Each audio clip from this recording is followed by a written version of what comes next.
Sim. Professor, isso daí não é de semana passada, não? É sim, é porque eu dei continuidade aos slides. Lembra que eu Ah, falei para sim. vocês? Ah, sim. Sim, lembro, não. Então, não vou voltar, né, nisso tudo, mas eu quis colocar como único material, porque como faltavam só duas fases, eu não quis colocar picadinho, né, um arquivo numa aula e um outro arquivo numa outra aula. Então, eu quis colocar tudo num material só, tá bom? Já iniciei a gravação da aula, tá ok? Vou relembrar alguns slides com vocês aqui, essa parte de gametogênese, de ovulogênese e espermatogênese, eu não vou falar com vocês, que já ficou bem batido, certo? Sobre os hormônios, a gente viu sobre o LSH e o FH, né? Sobre as fases do ciclo menstrual. Bom, isso aqui eu vou pular, porque a gente já falou, certo? E período fértil, fecundação, a gente viu que, na verdade, quem é fecundado pelo espermatozoide é o ovócito 1, né? Que o ovócito 2, na verdade, quando ele fecunda, é que ele sofre a meiose 2, certo? Vamos lá, formação de gêmeos, ok. Tá, ok. Daqui que eu queria relembrar um pouco com vocês. A gente viu na aula passada que a partir do momento que acontece a fecundação, certo? Forma-se o quê? A célula ovo, que é o zigoto, ok? Que é uma célula diploide, que é formada por 46 cromossomos. E aí, só para a gente relembrar as fases, certo? Para a gente dar continuidade.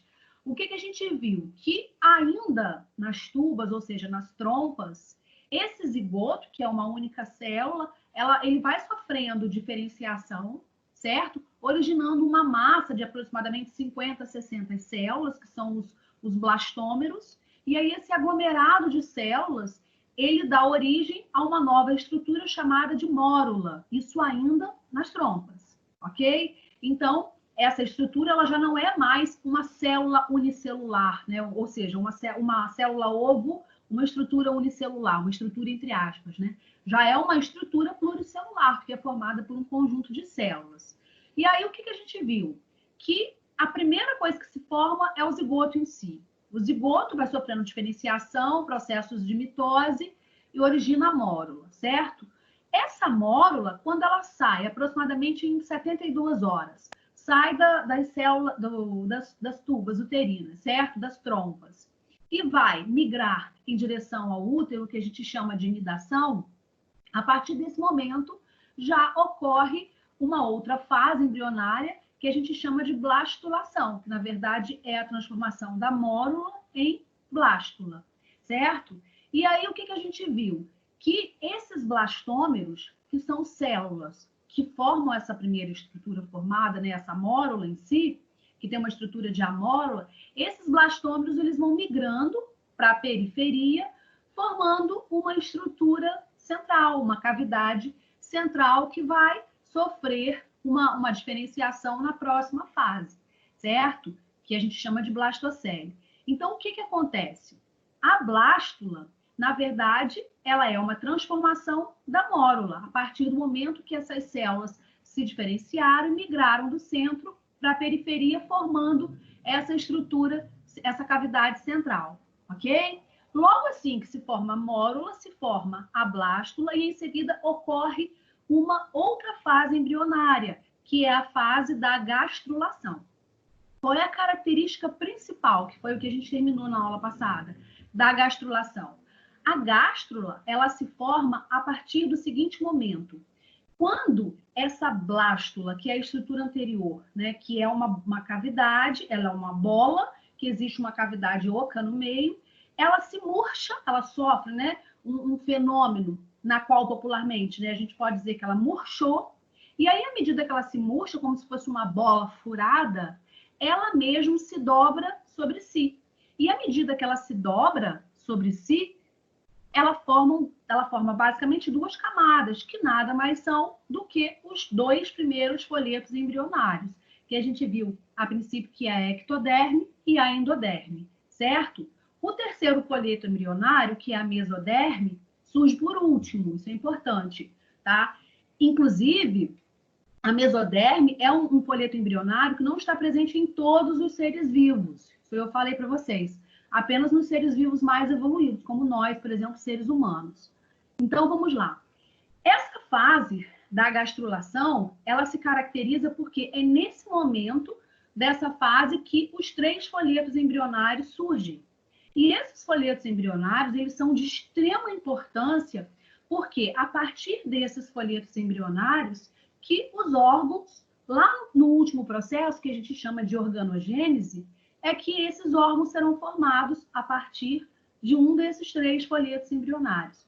Então, é muito importante que vocês lembrem desses 3 folhetos embrionários e o que a gente vai ver na aula de hoje, o que cada um desses folhetos embrionários pode dar origem, ok? Então, a gente viu zigoto, após o zigoto forma-se a mórula, após a mórula forma-se a blástula, certo? A blástula dá a oportunidade de formar a gástrula, quando são formados os folhetos embrionários, e a partir da gástrula, dessa fase chamada de gastrulação, é que se origina a penúltima etapa do embrião. Isso, gente, levando em consideração que são nos 2 primeiros meses, certo? O embrião, a gente pode dizer que ele é um embrião até o 3º mês, até o início do 3º mês. As 8 primeiras semanas, o que equivale a aproximadamente 2 meses, a gente pode caracterizar como uma fase embrionária. A partir desse 3º mês, desenvolve-se o feto, propriamente dito, certo? Então, o que a gente vai ver dentro da embriologia é tudo aquilo que acontece para permitir a formação desse embrião durante essas primeiras semanas de vida dele. E aí vocês vão ver que durante todas essas fases embrionárias, forma-se um mini ser humano, né? Um mini ser, ou seja, um embrião com 9 semanas de vida, vamos colocar aqui, ele já é um serzinho, embora muito pequenininho, mas com suas estruturas praticamente, não vou dizer praticamente formadas, né, gente? Porque vocês sabem que tudo se forma até o 5º mês de gestação, e do 6º mês em diante a gente fala que é o crescimento, o peso do bebê em si, né? O bebê ganha massa. Mas o início dessa formação, ou seja, o que vai permitir realmente a gente confirmar que ali existe um ser humano praticamente, né, recém-formado, é praticamente nas primeiras semanas de vida dessa criança, ok? Então, a gente viu sobre a formação da mórula, como vocês estão vendo aí, né? A mórula é uma estrutura sólida, aglomerada, ou seja, com vários blastômeros, com cerca de 50 a 60 células, que são chamadas de blastômeros. Uma coisa super importante que eu falei para vocês, inclusive, que eu falei que eu ia cobrar isso em prova, na AV2 no caso, tá, gente? E é uma questão que eu falei, ó, essa questão é de brinde. A partir desse momento da mórula é que surgem as células, né? A partir dessa diferenciação mitótica. Quando eu falo em diferenciação mitótica, eu me refiro que as células começam a se multiplicar. Elas se diferenciam e vão formando outras, e assim por diante, certo? Lembrando que pela divisão mitótica, uma célula origina 2, e assim por diante. Então, a partir dessas células aí que formam a mórula, é que são formadas as células totipotentes, que eu pedi que vocês fizessem uma pesquisa para mim, certo? Uma pequena pesquisa, sendo que essas células totipotentes nada mais são do que as células tronco, que são aquelas células capazes de se diferenciar em qualquer outro tipo de célula, ok? Lembrando que essas células tronco, elas estão presentes aonde? Quanto mais jovem, né, ou seja, uma pessoa for, ela apresenta uma certa quantidade de células tronco. Principalmente, essas células tronco, elas se encontram principalmente no embrião e no cordão umbilical do feto quando ele nasce, certo? Por isso que eu falei que existem, inclusive, bancos, né, de armazenamento de cordões. E aí a gente viu que a mórula dá origem à blástula, né, por meio da fase chamada de blastulação, certo? E vamos lá. Aqui, né, mostra a estrutura. Essa primeira estrutura aqui, então, é uma mórula, que à medida que vai sofrendo diferenciação, essas células, elas vão sendo empurradas por meio de um líquido, né? Elas vão sendo empurradas para a periferia, formando essa cavidade central aí que a gente chama de blastocele, que futuramente vai dar origem a outras coisas, mas ela é importante para quê? Para permitir que essa estrutura que foi formada aí no caso a blástula, consiga dobrar sobre, né, sobre ela mesmo e formar os 2 primeiros folhetos embrionários. Aí a gente viu que a gástrula, ela se caracteriza por conta, na verdade, da diferenciação, da formação dos folhetos embrionários, e a gente viu que os primeiros folhetos embrionários que surgem são a ectoderme e a endoderme, né? A mesoderme surge posteriormente. Então, nós somos formados por 3 folhetos embrionários, certo? Aí vimos a parte da gastrulação. Aqui a estrutura que se forma, né? À medida que a blástula ela murcha, ela dobra-se entre si e dobra-se sobre si e forma os 2 primeiros folhetos embrionários. A mesoderme já se forma por último, certo? Vamos começar o nosso conteúdo de hoje, que é a próxima fase, a penúltima fase do embrião.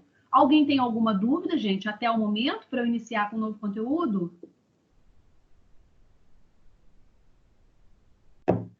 Nenhuma dúvida não, professor. Não?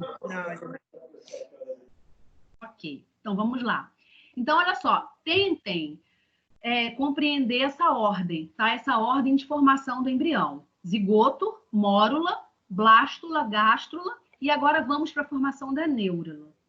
Na neurula, a formação da neurula, né, o que a gente caracteriza como neurulação, eu até perguntei isso na última aula, falei para vocês, gente, neurula, o prefixo neu, lembra nervoso, né? Então, é exatamente nessa parte, nessa fase embrionária, para vocês terem uma noção, gente, a criança em si, ela não tem nem 2 meses de vida, para vocês terem uma noção do quanto que é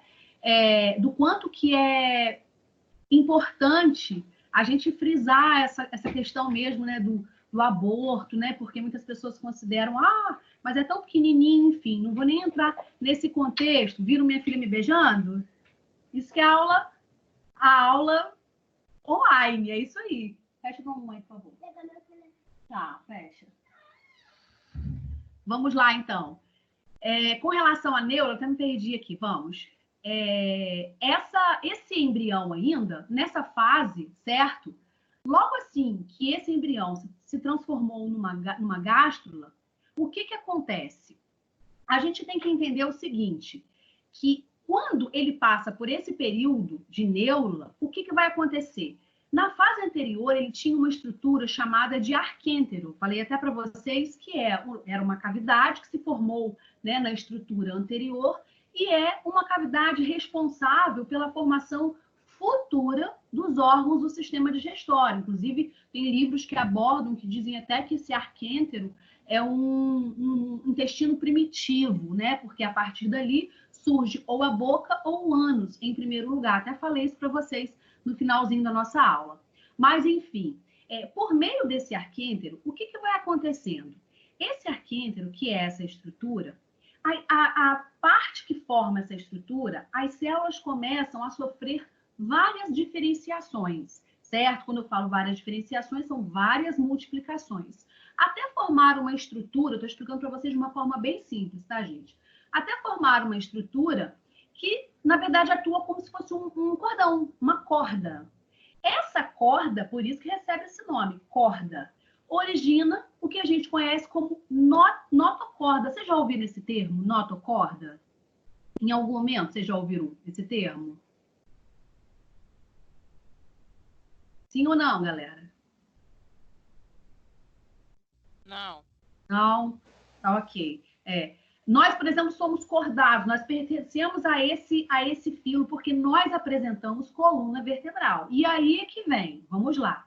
Essa notocorda, que é esse cordãozinho, né, essa corda que se forma a partir desse arquêntero, essa notocorda, ela forma como se fosse uma estrutura, um arcabouço, um suporte para que ali se desenvolva a nossa coluna vertebral.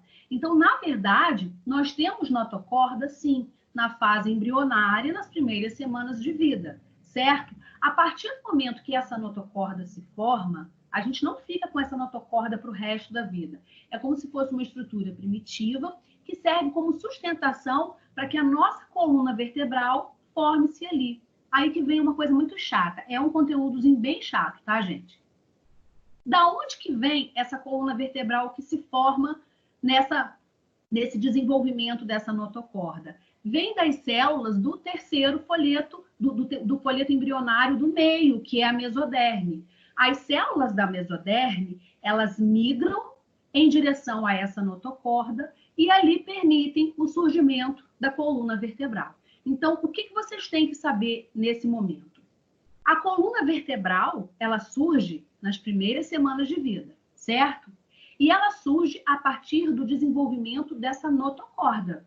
A partir do momento que células desse folheto embrionário, chamado de mesoderme, migra em direção à notocorda, que faz com que ali se desenvolva a coluna vertebral, ok? Isso acontece em qual fase embrionária? Na neurulação, ok? Então, vamos lá. Ao mesmo tempo, gente, durante esse período bem inicial ainda da formação, em que se forma essa coluna vertebral, super, super importante que eu vou falar para vocês aqui agora, tá, gente? Isso é muito importante para a vida de vocês dentro da área da saúde.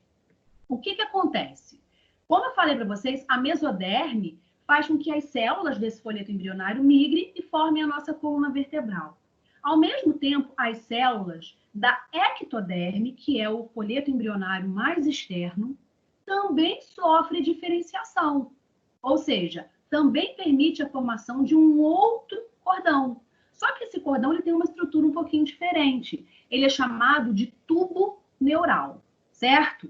E esse tubo neural, o próprio nome já diz, é a partir desse tubo neural que começarão, né, a partir do momento desse desenvolvimento desse tubo neural, é que as estruturas do sistema nervoso começarão a se desenvolver posteriormente. Então, vamos lá.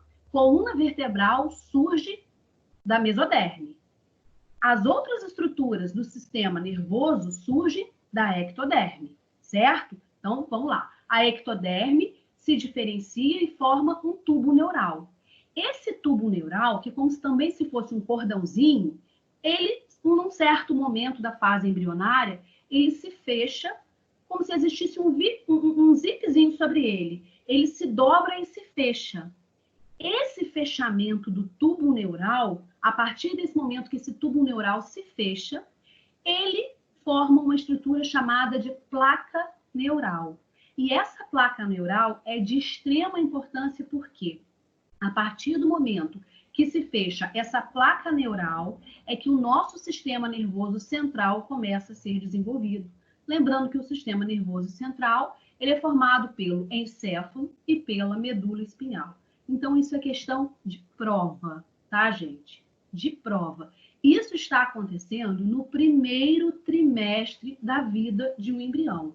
E aí é que a gente vai ver uma parte importante. Essa parte de neuro, isso é questão certa de prova. Esse desenvolvimento do nosso sistema nervoso, ele só acontece se esse tubo neural conseguir se fechar, porque imagina como se fosse uma cordinha que precisa se fechar, se costurar, certo?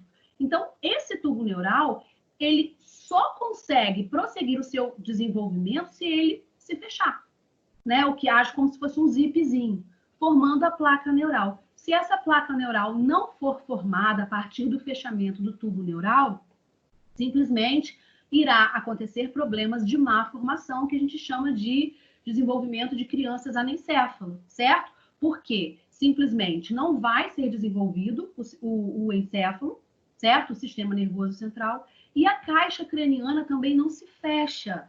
O que isso faz com que aconteça? Se a caixa craniana não se fecha, simplesmente o encéfalo que ali praticamente não foi desenvolvido, porque não fechou-se o tubo neural, ele fica exposto com o líquido amniótico da placenta em si. Então, a criança tem má formação, geralmente a mãe aborta, e em pouquíssimas das ocasiões, essas crianças elas nascem mortas, ou como numa figura que eu vou mostrar para vocês posteriormente. É uma criança de 2 anos que ainda sobrevive, mas o próprio termo já diz, ela sobrevive. Deixa eu ver se está aqui. É uma figura chocante, tá, gente? Ó, pra vocês terem uma noção, tá? Quer dizer, uma criança que... Essa criança, ela simplesmente... Tem alguém grávido, gente, aí?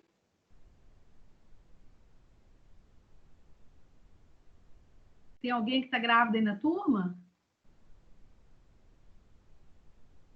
Acho que não, hein? Pelo que eu saiba, não. É porque são coisas que a pessoa, né, se tiver gestante, fica impressionado. Mas, enfim, é um caso raríssimo. Uma criança que ela é anencefala, ela nasceu sem a caixa craniana. O encéfalo não foi desenvolvido por completo, porque não houve esse fechamento do tubo neural em placa neural, certo? Então, essa criança aqui, por exemplo, ela sobrevive. É raríssimo uma criança conseguir sobreviver até essa fase. Aqui, por exemplo, são figuras, né, de crianças que nasceram mortas. Aqui, por exemplo, essa figura do meio foi um feto abortado, né, de forma natural. Então, para vocês terem uma noção, o que eu quero que vocês entendam a respeito disso? Eu quero que vocês entendam, deixa eu ver se eu já expliquei isso tudo aqui para vocês, que a partir do momento que esse tubo neural se fecha, ele se transforma numa nova estrutura chamada de placa neural, que vai dar origem ao sistema nervoso central, consecutivamente ao encéfalo e à medula espinhal, e ao fechamento dessa estrutura da caixa craniana, certo? Não se esqueçam, não confundam isso. Coluna vertebral é originada do folheto embrionário mesoderme, certo? Sistema nervoso é originado a partir do folheto embrionário ectoderme. Isso vocês têm que saber, ok? E aí, só para finalizar uma coisa que não tem nessa... Aqui mostra as figuras, né? Só para finalizar uma coisa com relação aos problemas, né, durante a neurulação, quem já foi mãe, ou se é mãe, né, em si, um tipo de ácido é muito importante que seja tomado no primeiro trimestre, que é o ácido fólico. Não tem isso anotado, tá, gente? Mas anotem aí nas questões de vocês, no caderno de vocês, que eu posso perguntar isso na prova, e isso é importante. O ácido fólico, ele estimula esse fechamento do tubo neural, né? Esse desenvolvimento do tubo neural, esse fechamento do tubo neural para que seja formado a placa neural, ok? Então, é por isso que no primeiro trimestre, os obstetras, eles passam para as mães, certo? O ácido fólico, que é muito, muito, muito, muito importante na gestação, porque estimula esse desenvolvimento do tubo neural em placa neural, certo? E o fechamento da caixa craniana. Então, essa é a importância do ácido fólico, certo?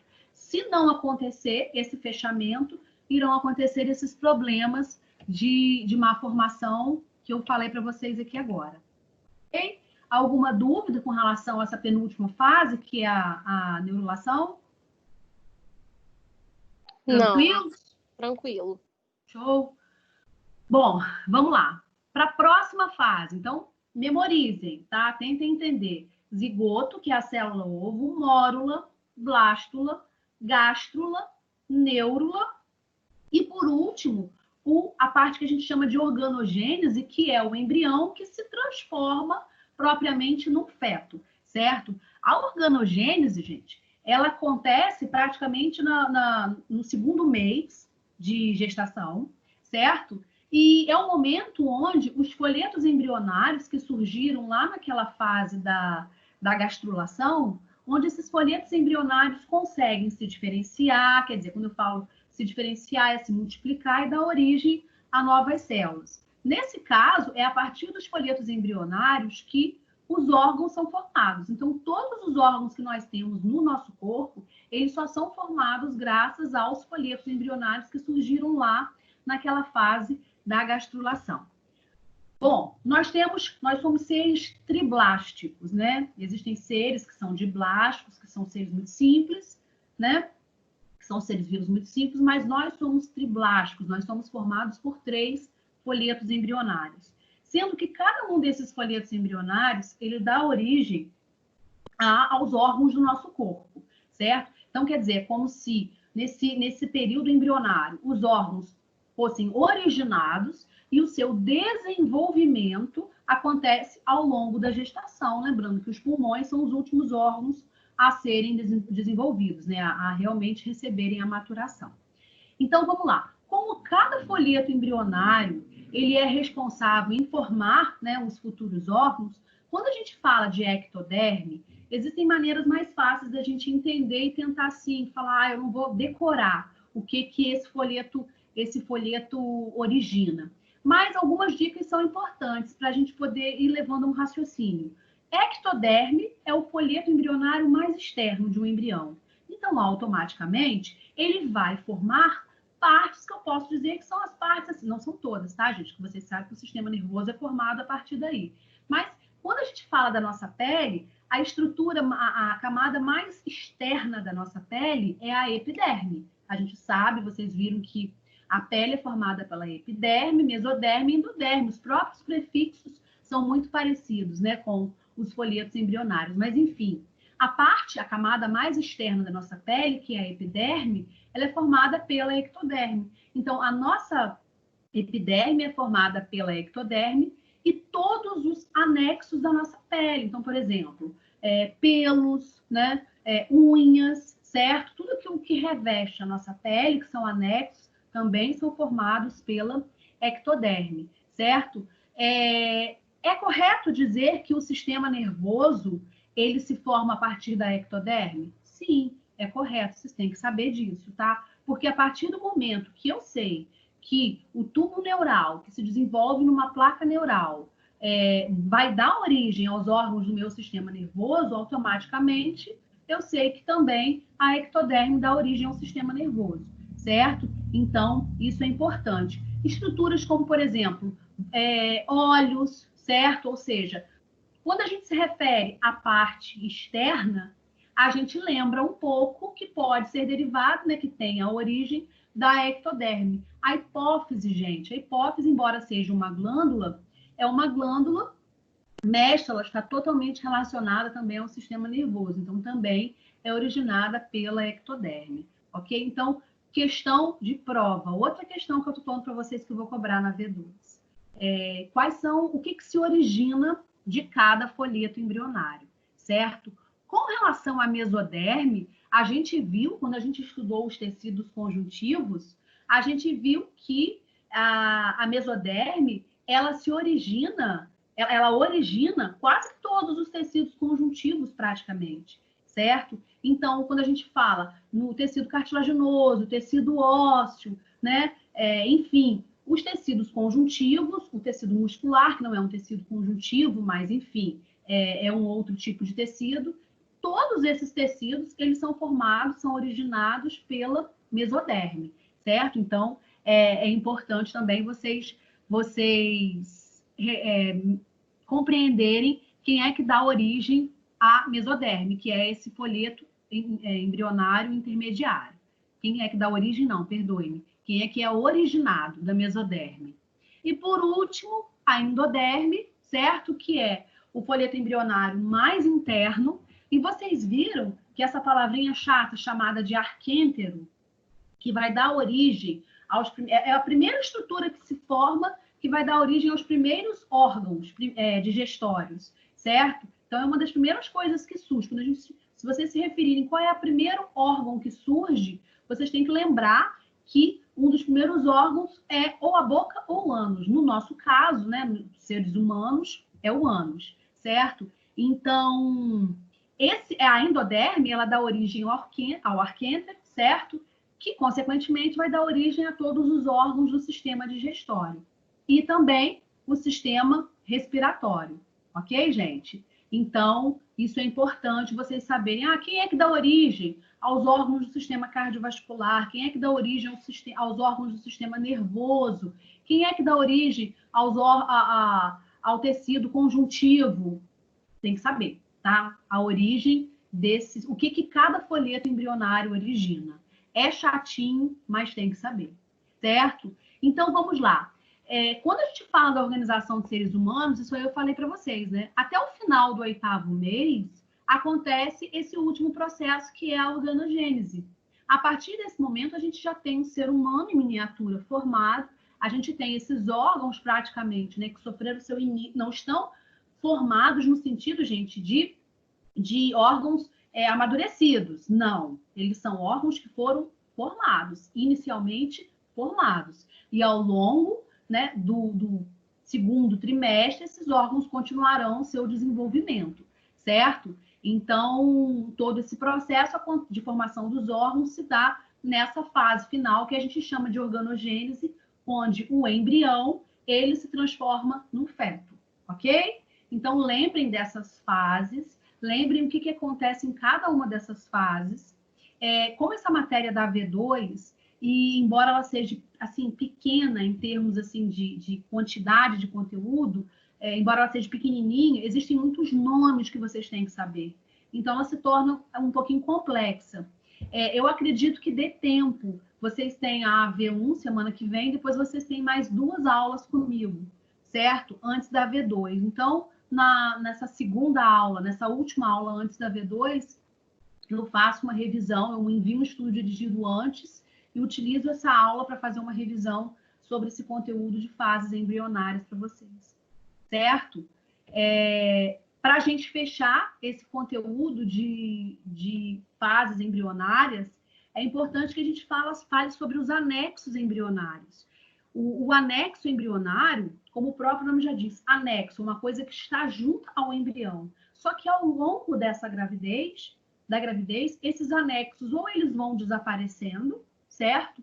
Ou eles simplesmente, à medida que esse bebê nasce, esses anexos eles são descartados. Por exemplo, a placenta, né? Nós não somos seres como os outros mamíferos, né? O cachorro, por exemplo, a cadela que come a placenta. Mas, enfim, são anexos que, à medida que a criança vai se desenvolvendo, que esse embrião vai se desenvolvendo em feto, ou esses anexos vão sendo excluídos durante a própria gestação, ou ele é descartado logo após o nascimento dessa criança, certo? Então, esses anexos embrionários, primeira coisa, saco vitelíneo. Esse saco vitelíneo, é importante falar isso para vocês, porque ele se forma antes mesmo da placenta, para vocês terem uma noção. A placenta, ela começa a sua formação quando a mórula sai das tubas e vai para onde? Para o útero, ok? Aí sim, essa placenta, ela é formada e a gente viu, né, que existem hormônios que vão ajudando nessa formação da placenta e depois a própria placenta consegue produzir outros hormônios para manter aquele endométrio. Vocês viram que o LH está super relacionado a esse processo, né? Então, o que acontece? Esse saco vitelíneo, no nosso caso, que somos seres humanos, nós temos, certo? Mas ele é muito pouco desenvolvido. Ele é o que a gente chama de vitela, né? E mamíferos mais desenvolvidos que eu digo assim, mamíferos, por exemplo, ruminantes, enfim. Nós temos esse saco vitelíneo, mas ele não tem... Chega um certo momento que ele simplesmente deixa de ter a sua função, porque a placenta toma a sua função, certo? Então, é um saco vitelíneo, que é um saco que serve para proteger aquele embriãozinho, nutrir aquele embrião até a formação daquela placenta. Inclusive, existem pessoas que têm uma gravidez que falam o seguinte, houve o desenvolvimento do saco vitelíneo, mas não houve o desenvolvimento de uma placenta. Então, essa criança ela não consegue ser desenvolvida, certo? Então, essa é a importância do saco vitelíneo. Deixa eu ver, acho que tem uma figura, ó, tem uma figura aqui de um embrião com 2 meses, certo? Claro que aí está bem, né? Bem macroscópico. E esse saco vitelínico, ele vai sendo substituído, ele vai perdendo a sua função à medida que essa placenta ela vai sendo formada. Inclusive, esse saco vitelínico, ele tem uma importância também relacionada à reserva nutritiva dos primeiros dias desse embrião. Até porque, né, tudo está sendo formado. Cordão umbilical, placenta, líquido amniótico. Então, esse saco vitelínico praticamente é uma das primeiras coisas que se forma, ok? Em outros seres, né, em outros animais, esse saco vitelínico ele é muito mais desenvolvido, certo? O que é o âmnio? Nada mais é do que uma bolsa que apresenta o líquido amniótico, o que não é novidade para ninguém. Esse líquido amniótico, ele é super importante, por quê? Porque à medida que esse bebê ele está, né, alojado, abrigado dentro de uma bolsa, né, que é a placenta em si, ele está em constante movimentação. Então, esse líquido amniótico, ele permite o quê? Ele permite que o bebê sofra atritos, choques mecânicos, ou seja, se desidrate, ele permite que aquele bebê consiga se movimentar naquela bolsa. E ele é muito importante, por quê? Porque à medida que essa criança ela vai crescendo, ela vai ocupando lugar naquela bolsa, e esse líquido amniótico ele vai diminuindo, ok? Inclusive, gente, uma das coisas que se torna assim, bem perigosas é o quê? Que quando o bebê ele já está nas suas últimas fases de gestação, de formação, lá no 8º, 9º mês, o que acontece? Quando a gente fala que uma criança ela pode nascer a partir de 37, 38 semanas, 36 semanas, na verdade, já são 9 meses, certo? Só que o ideal é que essa criança nunca ultrapasse 40 semanas de gestação. É arriscado, por quê? Porque à medida que essa criança vai crescendo e vai ocupando lugar na placenta, esse líquido amniótico ele vai secando. E uma outra coisa, esse líquido amniótico ele também é absorvido pela criança, certo? Então, à medida que essa criança está no seu processo final da gestação, né, da mãe, ela começa a liberar excretas. Quando a gente fala excretas, é tudo aquilo que não presta mais para o organismo, certo? E dentre essas coisas que ela começa a excretar, ela começa a liberar as suas próprias fezes. Então, o perigo é o quê? Dessa criança aspirar, absorver esse líquido amniótico com fezes, certo? E esse líquido amniótico parar onde? Nos pulmões, ok? Então, isso é muito perigoso. Existem crianças que podem morrer por embolia pulmonar simplesmente porque absorveram o líquido amniótico, porque ultrapassaram o tempo dessa gestação, certo? Então, quando a gente pensa em trombo, a gente pensa que trombo é só coágulo de sangue em si, ou acúmulo de gordura que cria um trombo. Não. Pode ser acúmulo de gases, inclusive acúmulo de líquido amniótico.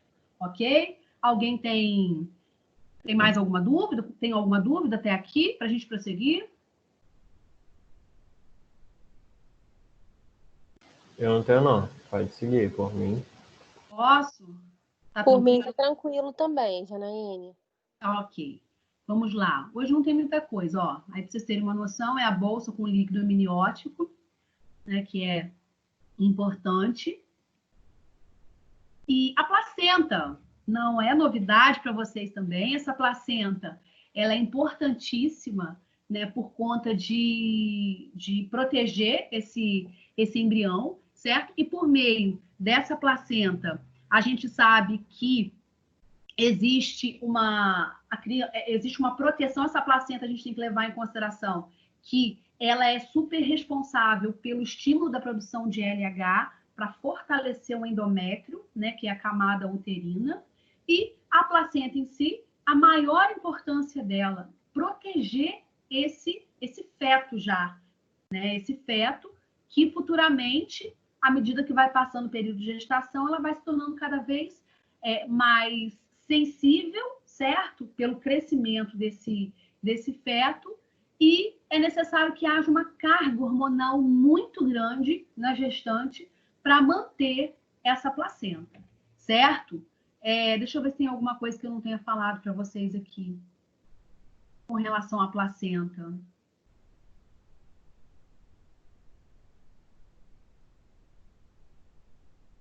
Não, falei isso aqui para vocês. Aí, né, a placenta, que a gente sabe que deve ser eliminada de forma protocolar, né, porque é um lixo hospitalar, certo? E, por último, não menos importante, cordão umbilical. Cordão umbilical, extremamente importante vocês saberem que o cordão umbilical, ele é formado por 2 artérias e uma veia. Já falei para vocês 3 coisas que eu posso... Quando eu falo questão de prova, eu posso cobrar verdadeiro ou falso mencionando essas frases. Ó, uma eu falei para vocês sobre as células-tronco, né, de onde que elas vêm a partir da mórula. Outra eu falei sobre a má formação, né, onde o tubo neural não se fecha, não forma a placa neural, o que geram as más formações, ou seja, os problemas de crianças anencéfalas, certo?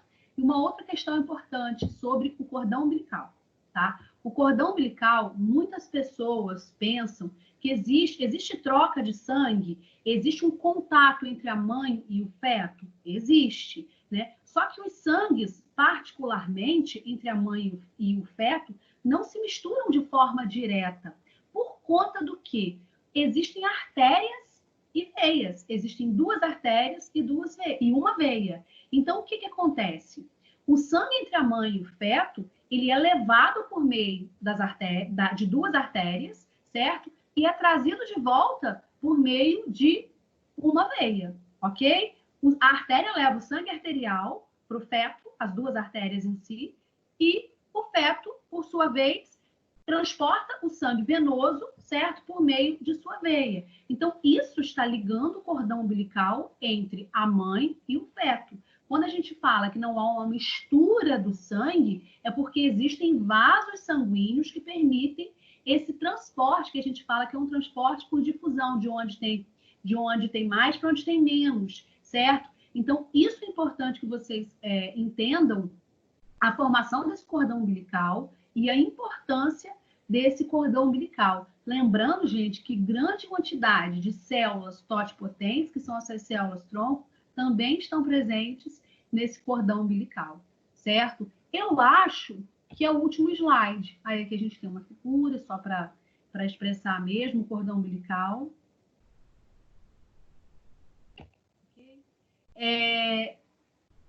Existe, gente... Só um minutinho. Deixa eu ver se faltou alguma coisa para falar para vocês aqui.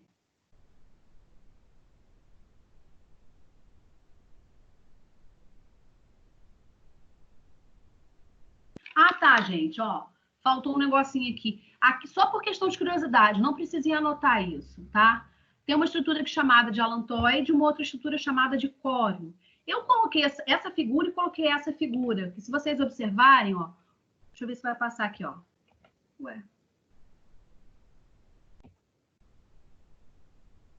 Não tô conseguindo nem voltar, nem passar o slide. Engraçado. Mas, enfim, essa é a penúltima figura. A próxima figura... Engraçado, não tô conseguindo mexer. A próxima figura tem 2 estruturas a menos, certo? Tem uma estrutura lá em cima chamada... Quer que eu assuma o controle aqui e tento passar?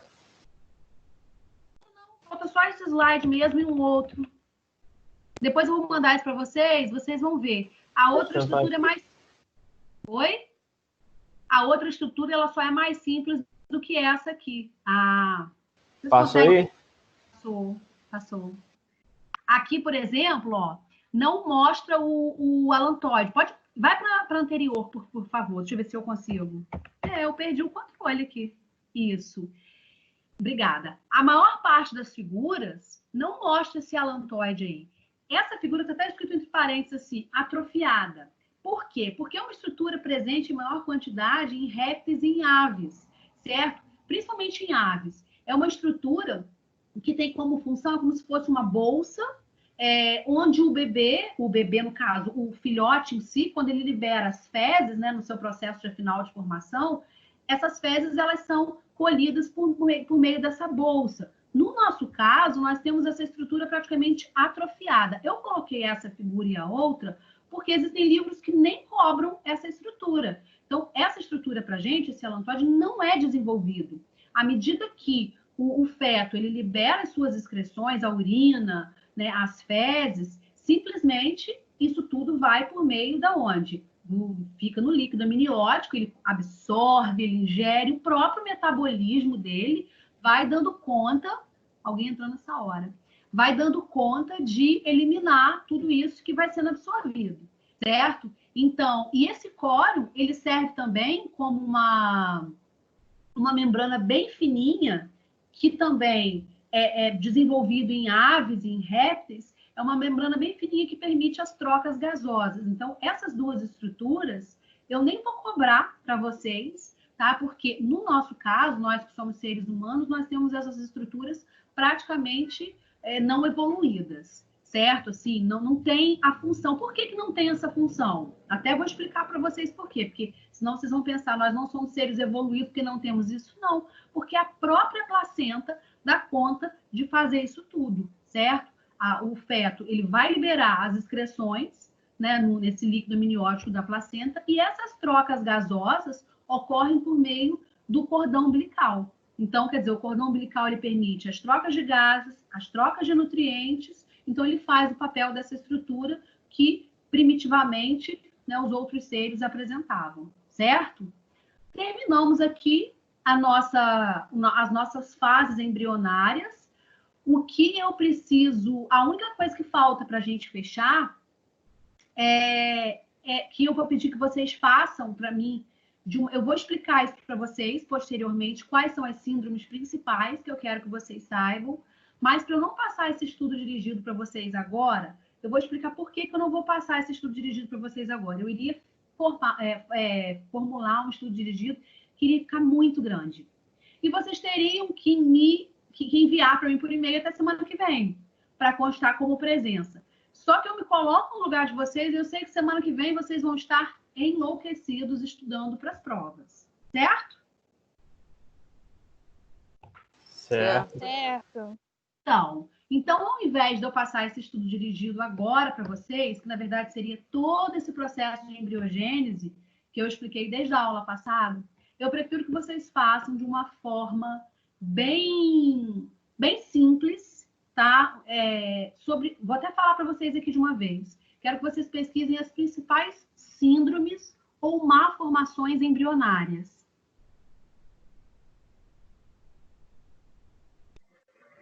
Para quando isso?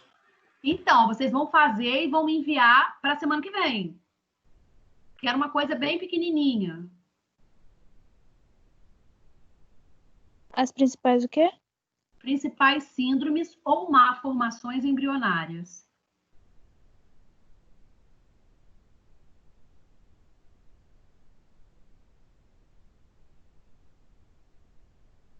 Tá bom?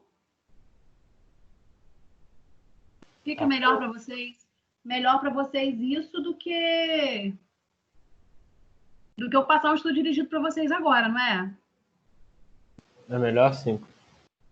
Tá, então olha só. Presta atenção, pessoal. Essas síndromes, eu vou explicar para vocês no nosso último conteúdo, na nossa última aula. Na verdade, falta só mesmo essa parte de síndromes. Mas eu já quero que vocês já pesquisem para a gente poder já, assim, dar um andamento. Só uma coisa que eu vou pedir para vocês. Escrevam a fonte de onde vocês pesquisaram, tá? Não copiem, não plagiem trabalho do colega, ok? Coloquem lá a fonte de onde vocês tiraram isso. Não pega nada do Wikipedia, nada disso não. Existem trabalhos já prontos, e aí eu quero que vocês façam de uma forma bem simples. Não vou exigir muita complexidade, porque senão vai tomar tempo de vocês, e eu sei que vocês vão priorizar o tempo de vocês estudando para as provas. Então, coloca lá pelo menos umas 3 síndromes, certo? E depois, quando eu for explicar para vocês essas síndromes, eu falo para vocês, são muitas que existem, tá? Eu falo para vocês as principais, que eu vou cobrar para vocês na V2, tá bom? Alguma dúvida com relação à embriologia?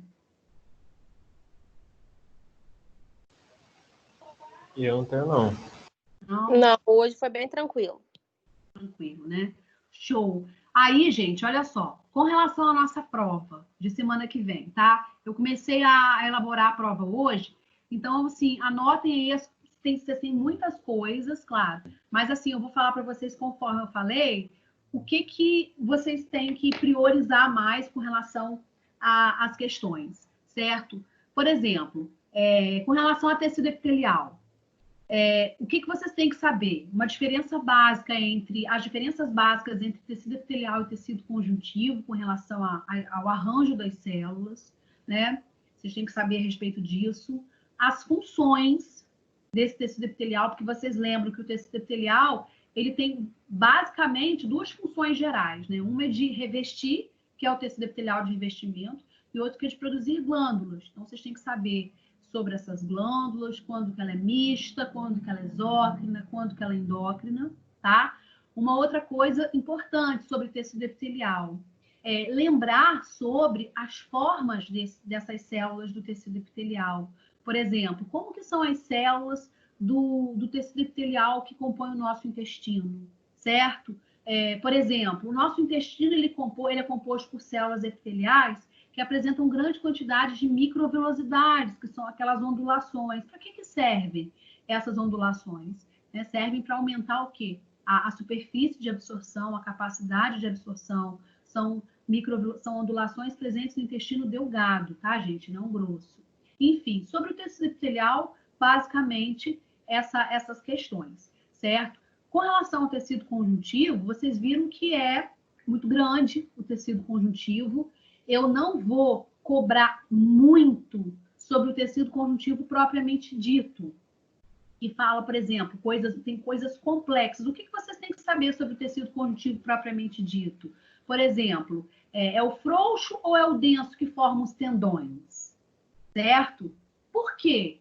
Por que é o denso? Porque o denso ele é arrumado por fibroblastos mais organizados, mais resistentes, que dão mais força, mais impacto ao tendão. O frouxo a gente não teria capacidade. Por exemplo, o tendão de Aquiles. Se ele fosse formado por um tecido conjuntivo frouxo, a gente não conseguiria, esse tendão não conseguiria suportar tanto peso, certo? Então, assim, questãozinha super básica sobre tecido conjuntivo propriamente dito.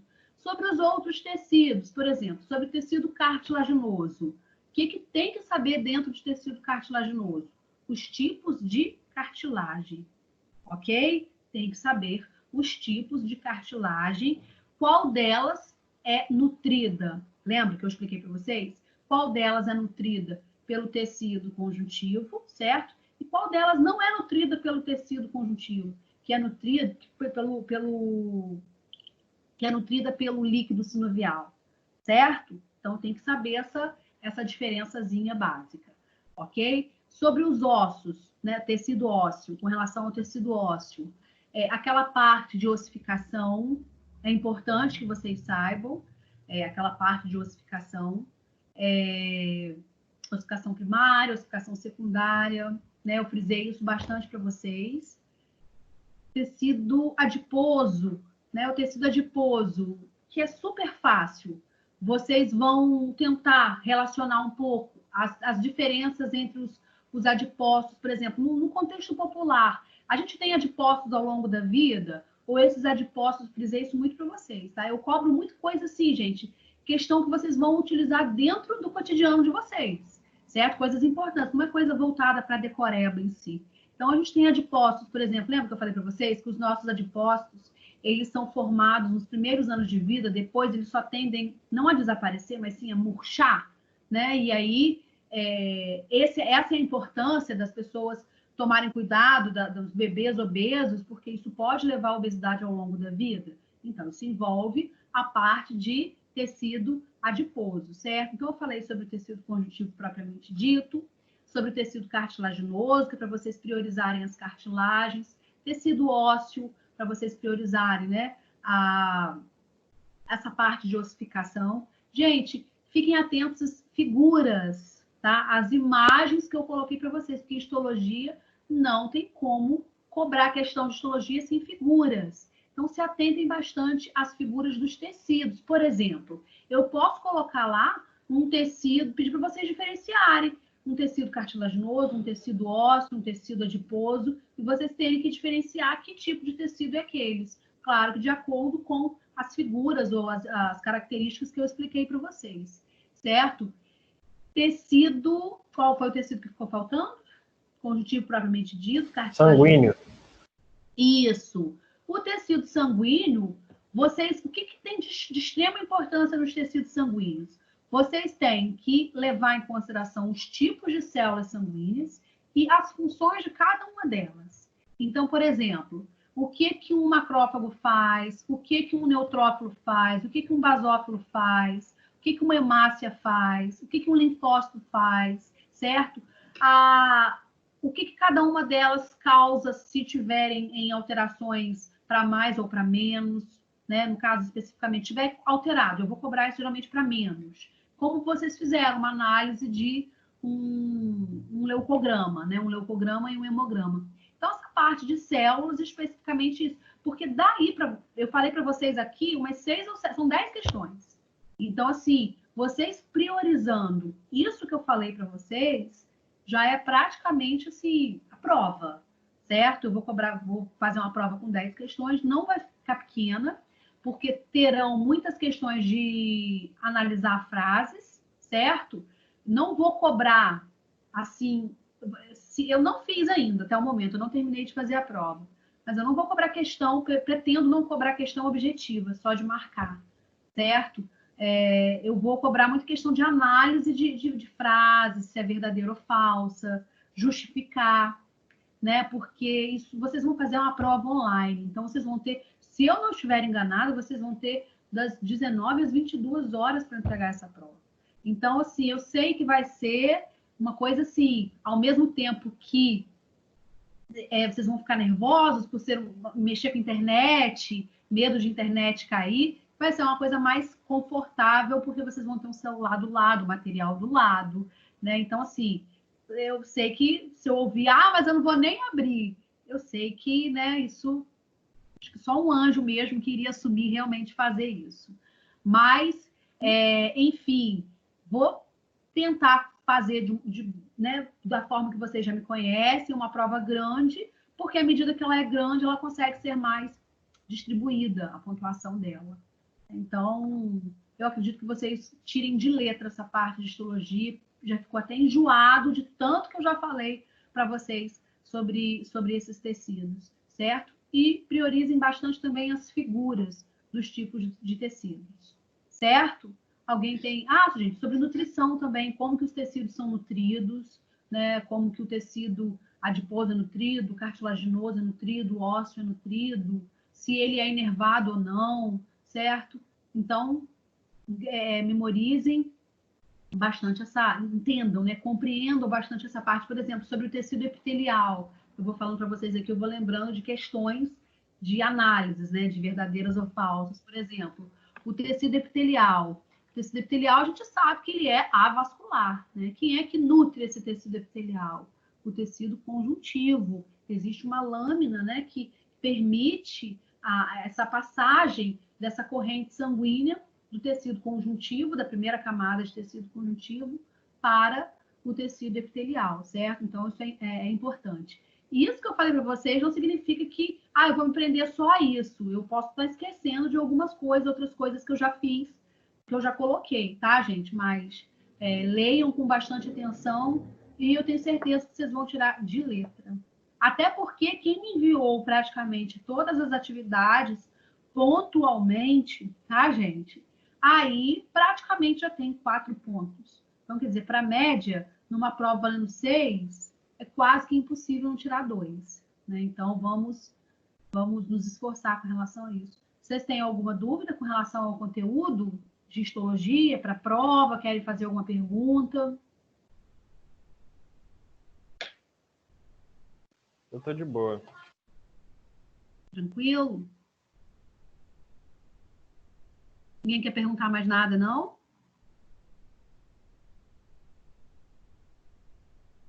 Não, Joana. Não. Estou estudando agora. Né? Isso, estudem.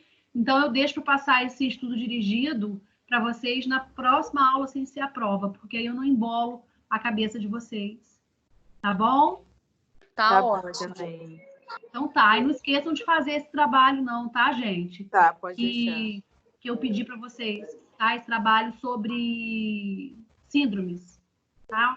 Para não ficar muito grande, vocês podem colocar as principais, não deixem de colocar pelo menos umas 3. Tá bem. Tá. Boa noite, fica com Deus. Beijo, boa noite. Fica com Deus, tô com saudade, amo vocês. Estamos também. Tchau. Tchau. Boa prova, tá, gente? Tá bom, obrigada. Beijo.